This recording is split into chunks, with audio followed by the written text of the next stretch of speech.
Hello friends, and I'm glad to be together again. In today's episode we will talk about Archons, diabolic beings. To understand what an Archon is, let's start with an important aspect. The Queen of Great Britain owns 1/6 of the world's land area, and keep that in mind as we get to the subject of Arhon. Archons were mentioned in texts left over from the burning of the library in Alexandria as mysterious beings. But the powers that followed lost 1,300 years by erasing records of Archons from our history. In 1947, texts were found in clay vessels at Nag Hammadi in Egypt. Texts that were a history of what the people of Nag Hammadi thought about the world 2,000 years ago. The reason why the Nag Hammadi texts, which date back to 2,100 years ago, 100 BC, are important, is that they were not arranged by anyone. The texts were not altered, destroyed or omitted as in the Bible. No one he failed to distort them as he would have liked in reality, to stop the access of the masses to knowledge. Fortunately, the documents withstood, were successfully translated, and when read by several people resulted in a clear discussion of what the Archons are. These texts were buried in a deep cave in Egypt, in order to preserve the precious information they contained. The writings consist of 13 codes containing over 50 texts, which is an important amount of information, a very descriptive document about a world totally different from the one we know. People do not realize that 2,000 years ago, there was a religion on this planet, called Gnosticism, which was the largest religion in the world at that time and which competed with Hinduism. You can go to college to study the history of religion, and no one will ever tell you about Gnosticism. The Nag Hammadi texts provide a description of the Gnostic faith. Gnostic is a Greek word meaning knowledge, gnosis. Gnostics believe that liberation from obsessive-compulsive prejudice can be achieved only through knowledge. Through the consumption and evaluation of reality also offered by knowledge. The Alexandrian library was run by Gnostics, and they were the first people to collect writings and books and gather this information. Their culture spread throughout Europe and the Middle East.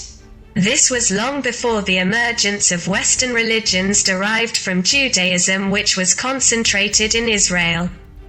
The Gnostics preached that it was an invasion 3,600 years before Christ. And the Nag Hammadi texts, buried 1,600 years ago, wrote that this invasion was like a virus and that, in fact, they were forced to describe it. The invading beings were called Archons. These Archons had the ability to duplicate reality, using one of its faces to mislead us. They were envious and strongly obsessed with us because we have an essence of a certain type, a spirit, as the third body of the human being that they do not have, and the Nag Hammadi texts describe the Archons, who present themselves in different guises. Some look like reptiles, others like an unformed baby or fetus. They are partly alive and partly non-living in the sense of the life of human beings and have gray skin and dark, motionless eyes. Archons duplicate reality by using consciousness, thus distorting the structural and perceptible support through its abilities of reception, perception, skill, and understanding of consciousness. So that when we enter it, we come to believe that the duplicate, the false, is reality. And then they are at an advantage. According to the texts, they can enter the human consciousness and manipulate man to suddenly do strange things and totally different from the human style of action in his usual states. They are also responsible for the deterioration of the culture, contrary to the culture of the ancient Greeks or Chinese, creating a cheap and primitive facade of the culture. As the archaic presence expanded into the world, and intensified in the 20th century, you can see that they are responsible for the misery and ugliness that is everywhere. Television, as a product of increasingly advanced technology at the expense of the evolution of the spirit, is an example of harmonic imitation. People are imitated on television. But imitation is altered and almost obscene, profane and imbecile, because archons not only do not understand the sacred but even hate it, because it exceeds their ability to perceive. Understand and understand. They are jealous of the natural world and of human beings in the natural world. Moreover, they have extended their determinations of violence to the entire animal kingdom of planet Earth. Note that there is no being, from the smallest living things, that do not kill and devour each other. Also, sexual intercourse is a complex function of empathy. Fusion and love between the energy of yin and yang, respectively between man and woman, reducing these deep feelings only to the stage of strictly animal genitalist impulses, because solid, cohesive and totally fused couples, creating a great irascibility. They like violence and are sexually stimulated by conflict, rape, war and death. They create war to consume the energy released by death. Archons seem to be making their big move now, in our times. You can find out about the Nag Hammadi library on the internet as a living record of the great Gnostic movement. About how the Archons came. They are supposed to be hiding on the surface of planets in the solar system, such as Saturn. The Gnostics believed that Jehovah was an alien from the planet, a demon who was like a false god. Again, an illusionist who duplicated reality. They believed in God, in what they called the true God, and that is how they always defined him. Interestingly, Jesus defined his faith as being from the true God from whom he derived. Many of the stories with Jesus are in fact Gnostic myths about a possible rebellion against the Archons, who took a very drastic revenge against the rebels. The Archons were somehow trapped in a prison called Terror, in a three-dimensional world, and this is probably what the Book of Enoch talks about, where it is said that they are locked in a kind of box but that they will return at the end of time. Enoch does not say where they will return, and hence the confusion that their prison is elsewhere and that they will return to Earth, which is completely wrong. Jesus was very interested in communicating the idea that something would happen at the end of time. This end of time refers to a time when time will be zero. We can learn more about Archons by reading about the Anunnaki who came here and genetically altered us using DNA so that they could enslave us. This is to understand what archaic force means. They were somehow weakened but began to rise again, but they needed time and a precise plan because people were generally Gnostics resistant to the imposed religion, based on the fear of a god of war and hatred called Jehovah. But later, Jehovah's forces defeated the last of them, and now they control the system and are ready for a rough orgy of despair and horror imposed on mankind, which they like. They are very organized and too efficient and too transgenerational. Sorry, I can't translate that into Romanian, to be human. We can tell which ideas are reliable depending on how much they are repressed. When they suppress an idea, a language, or individuals, or their way of life, you know that you have accessed the truth or that the individual is outlining the truth. The Gnostics, a group of people who looked like they were being invaded by these duplicators, were completely wiped out of history. They called them pagans in every way. But they did not speak of themselves in this way, but of Gnostics, which means knowledge. They knew there were millions of stars in the center of the galaxy. They knew how far the sun was from Earth. They were incredibly advanced but were sunk by this religion of a warrior god that has spread throughout the world and will now end in a great conflagration in which all religions based on Jehovah will kill each other, which has always been planned. We were all stupid. The idea of a Messiah coming to save us is an archaic trick to make us believe that we must do nothing. Maybe a supernatural force will come. When you look back in history at how this oppression was generated, you see that the early Christians from Jesus to Constantine, 310 AD, preached that they do not worship Jehovah but a true God. The first Christians were in fact Gnostics who followed Jesus and later called themselves Christians. The entire New Testament was rewritten by the pagan who became a Christian a few days before he died. Emperor Constantine, and all information about the Archons was erased, and the idea of Jehovah as a cruel, blurred god was erased. The Nag Hammadi texts are 400 years older than the New Testament. The New Testament we have now was conceived in 350 AD. What today's religions do is beat us and at the same time tell us that they love us, and that is why they do this. It is a hoax, a reversal of the reality that Archons have always made. They try to convince us that war is peace and love is hate. Everything is the other way around. There is no way out of this situation except to discuss, but people are afraid. Even cultured people who know the reality about Archons are afraid to talk about it in public because they attract archaic energy just by talking. Even cultured people who know the reality about Archons are afraid to talk about it in public because they attract archaic energy just by talking. But in this late phase of the game we need to start thinking about who is fooling us, and study what the ancients had to say about it. So now the Archons are the Talmudic Zionists. They are a part, or probably the core. They used Judaism to destroy mankind and hide behind the honest Jewish people. That explains why there is so much tragedy in the world and why so many dead. Why people hate each other and why they kill themselves with fervor beyond imagination. People are killed and something is physically nourished by the energy of these crimes and the shed blood. There is a thirst for black and satanic blood, and we are in the hands of these beings. They made their plan long beforehand and intensified their action over the past 200 years. Now they do it openly, imposing tragedy on the stupid and helpless population. The Gnostics believed that there are advanced beings who take care of us, and there are predictions that one day people will no longer fall into the traps of the Archons and will wake up and open opportunities for this to happen. One thing is for sure, as the Archons I hate courage more than anything, after love. I cannot resist courage or a determined fight because my own premises are based on falsehood. Everything is false and we can demolish history by seeing through lies. Looking outside the box, you can see the illusions of the Archons. Everything they do is false, it is a parasite of others. Those who follow the mad god Jehovah, believing that there is a reward, serve the Archons. Hating the courage, you can face them, they will try to bring you down, to pull you to the ground. But what frightens them is someone who confronts them because they are cowardly and afraid.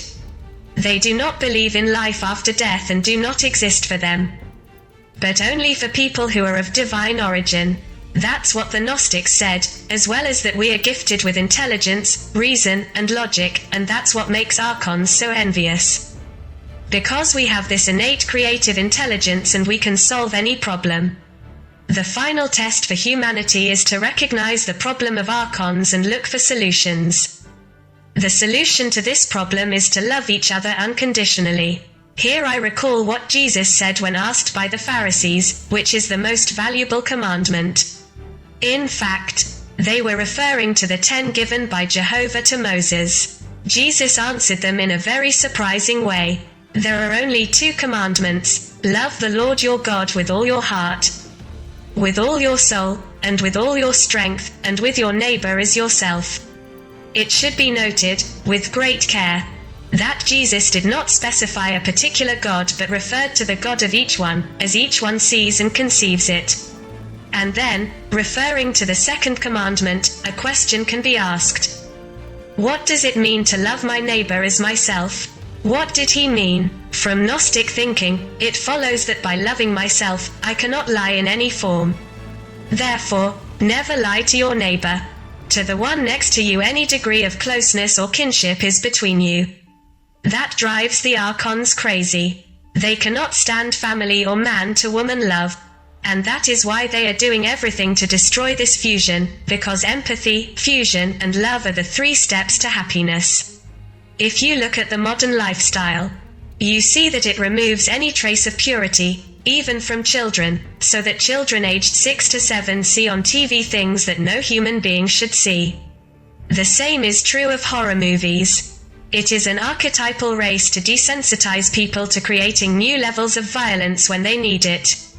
That's what they do. They suck the energy out of us because they don't have their own resources. The saddest thing is that they understand perfectly well how the masses work. They understand the desire of young people to define themselves so that they can be accepted in groups, and they know that no one wants to be expelled from a community. This is how we have stories. For example, about British middle-aged students who are brilliant but who volunteer to make friends. Intelligence is seen as arrogant and condemned by those who do not have it. They are against knowledge, gnosis. The defining myth of Christian mythology is about Jehovah telling Adam and Eve not to eat of the tree of knowledge because they will die. However, they eat but do not die, so he did not even tell him the truth. This essential myth that we are told from an early age claims that we must remain foolish, otherwise we will be punished. This myth is why we are caught in this nightmare, in this world of abusive relationships in which they beat us, telling us how much they love us, saying do not be afraid. A savior will come to save you. You don't have to do anything, just stay calm because he will come in an alien ship or in the clouds or in the form of Obama. Speaking of which, archons. As soon as you get rid of one of them, fool you and produce another face. We are heading for a conflagration in which we will have to ensure our own security and food, which the archons have made very difficult to achieve. In the information of both Cobra and David Wilcock and others, I came across the name archons. The supreme god of archons is ego. Let us see, then, who and what they are, what they represent, and how we can escape their influence. An influence which is extremely subtle when it carries out insinuating actions in all the structures of the animal kingdom. John Lash defined the definition of archons as an artificial intelligence program, which enslaved humanity in particular for millions of years. In order for people to be able to defeat that system, during the final confrontation, we need to know some forms of action that can be taken to break away from this programming. But first, I will describe the whole complex of induction and seduction of all living things in the animal kingdom, as I mentioned above, because archons feed on the psychic energies of this kingdom. I will further develop the whole set of their interaction which, in order to complete its efficiency, has created a special world, the reptilian world. What is the origin of the archons? According to John Lash, archons are the largest and worst wolves in the universe. When the divine feminine aspect of the source sent the call of souls to come and be part of this grand experience of ascension, many responded. Not only was there an opportunity to grow rapidly, spiritually, but it was also a chance to be a part of the greatest pattern of biological creation ever created. The archons did not hear the call, and from keeping that fundamental rule that balances harmony in the universe, action and reaction. Some souls told him of their plans to incarnate in the densest and most polarized environment created before, the environment. Material. The archons did not believe the information received from the souls because they did not hear the call themselves. They have already exposed their tendencies to greed, domination, and control, which they have pushed far beyond the vibration of the source. The archonic entities became jealous of the decisions of the souls and promised to embark on this path of the mind, which controls the archon system and which is a cunning and brilliant determination. Once the archons realized how easy it would be for them to control beings in such a dense environment, they did not want souls to succeed in exiting their system. They realized that they could give them this experience for a very, very long time, and thus, they could feed on the negative energy, the dense energy created by their control system, following them down in the experiment, and giving difficulties through extreme polarity to all who belong to the animal kingdom. When humanity should reach the moment of closing the circle, needing to be pushed to awakening, to step into a higher plane of bio-psycho-spiritual evolution for, as I have said above, that inexorable law of the universe, action and reaction, cannot be circumvented. The archons have assumed 800 billion units allocated to nearly 8 billion people on the planet. These units cannot be physically embodied, so they use other beings and beings in the galaxy by controlling the mental field, in order to have a dynamic structure with which to control the population of the animal kingdom, and especially the human. this being the generator of the most complex and strong field of negative energy, which is the food of the archons. This field is in the frequency of minus 5288 Hz, which is the heart rate for living things with an evolved structure and what takes the place of the heart for less evolved living things. They can also create mind control programs to directly affect people through television, radio, the internet, magazines and newspapers, education, pharmaceuticals, health, finance, computer games, music and advertising. All of the above could be achieved when through special technologies and great conceptual finesse, the archons acted directly on the DNA of living things, changing the spin of the chromosomal chain in the direction of levogear, in the direction of dextrorotation. It is already shown that the left direction creates positive torsion fields, while the dextrorotic direction creates negative torsional fields. If we pay a little attention to the objective reality in which we are, we will find that the whole animal kingdom, starting from the smallest insects and ending with man, each individual is hostile or is hostile to another individual. Each will kill or will be killed by another, without any fundamental motivation. Each seeks prey or becomes a prey, devoured or devoured by someone else, from the same kingdom as him. Limiting ourselves to the human species. What is the fundamental explanation that humans have always fought with each other, shattered and killed each other moment by moment? There is hatred and enmity between individuals, regardless of their intellectual level. It has been found that man is belligerent by his defining nature and with the same sadism attacks everything in his path, whether it is a fellow man, another creature or a creature belonging to the plant kingdom. Man destroys everything around him. Technology itself, regardless of its level of complexity, is man's mortal enemy because it slowly, meticulously and definitively destroys its spirit. This phenomenon happened many eons ago on the planets that are now deserted. The beings from the animal kingdom devouring each other, simultaneously destroying the vegetable kingdom, destroyed their own habitat, after which a gloomy, sinister and desolate desert remained behind them.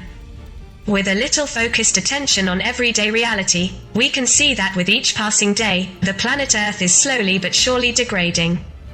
The archaic inductions on the frequency of the human mind also suggest more and more lucid explanations that humanity has multiplied beyond the critical mass, thus necessitating its diminution by radical measures. A reptilian elite is encouraged to take the lead in inducing the collective mentality of the need for depopulation. But this is not the goal, because by decreasing the number of people populating the planet, the number of individuals creating negative energies, which is, as I said, the food base of the archons. Instead, any feeling of panic, alarm, sadness, anger, annoyance, dissatisfaction, malice, enmity, hatred, etc., creates that torsional field with dextro-rotatory spin that feeds the vibration plane of 528 Hz, which is the storehouse of nourishing energy for archons. Archons have no human consciousness or emotions. They are parts of a colossal mental being who is a brilliant programmer. This being had the full capacity and ability to go back and forth through temporal realities, to see what choices mankind has to make, and to always be one step ahead in order to keep people under control. Now that we are on the brink of the abyss and close to a change in human consciousness, we are somewhat concerned about what has happened, is happening and will continue to be generated. If we understand the phenomenon in all its complexity, we may be able to make conscious decisions to break the schedule and become truly free. And the secret is not difficult to understand and comprehend. The basic condition is to permanently generate endorphins, hormones of happiness, through a good mood, without whining no matter what trouble comes upon us. To be constantly happy, to laugh, to sing and to always listen to good music, even popular music of good taste. Not the mantle that arouses selfishness and individualism or heavy metal music and a certain rock music. Let us remember the example of Job in the Bible, who, after losing his wealth and becoming ill with leprosy on a pile of rubbish, scratching himself with a shard, said in the best of moods, God has given, taken. May the name of the Lord be blessed. And when his wife came and said to him, "But curse God once and die so that you will not be tormented so much," he replied, "You are a mad woman. Just as we receive the good ones, we should also receive the bad ones." And now, let's find out what are the actions of permanent people through which they generate negative energies is food for the archons. Is there a difference between archons and archangels, or, in reality, do they both work for the same team? Considering the etymology of the two nouns, we must not limit ourselves to observing only their roots, but also their phonetics. For example, the phrase on, from archon, sounds exactly like an, from Anunnaki, on Unnaki or Archonunaki. In the case of archon versus archangel, in English, what attracts attention is the following name, Arhangel, Archangels in English. So, from the perspective of their functions and concerns, there is not much difference between archons and archangels. In fact, archangels are ministers of archons. Who the archons are, and what they are after. Archons are part of the demiurge's network and, practically, feed on our fears, emotional states generated by, through the various control systems, such as the religious system, the system of government, the official media and the financial system, etc., and so on, etc.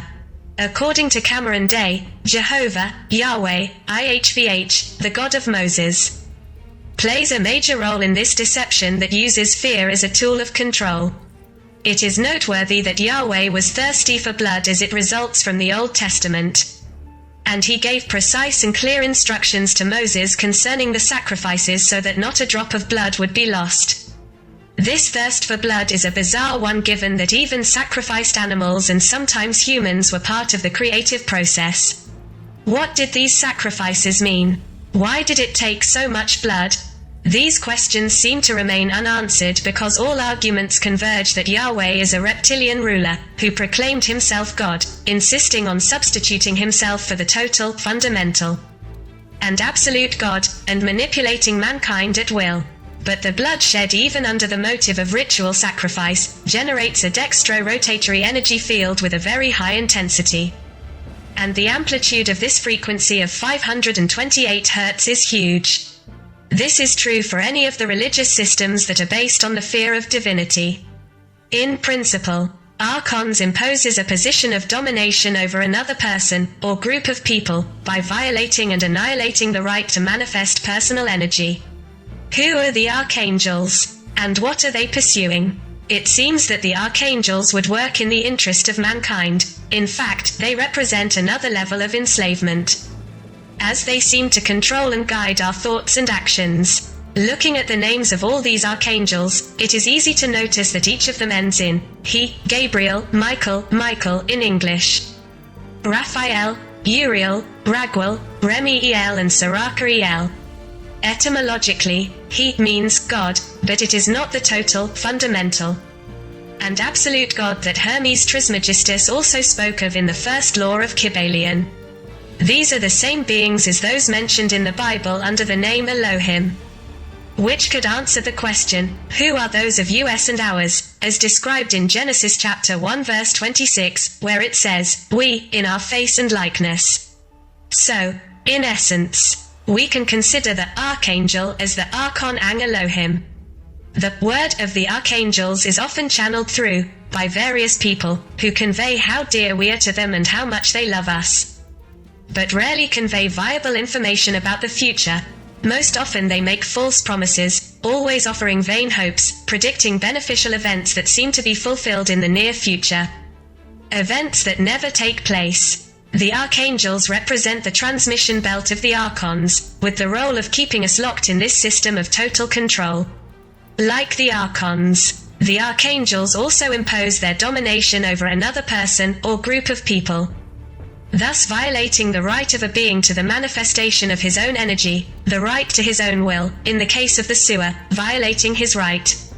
Trivia of the archangels. The word archangel is mentioned in the Bible only twice. 1 Thessalonians 4:16, for the Lord himself, at the cry of the commandment, at the sound of the voice of the archangel, and at the sound of the trumpet of God, 1 the dead will rise in Christ, then we, the living, who will remain, will be caught with them in the clouds, to meet the Lord in the air. And so we will always be with the Lord.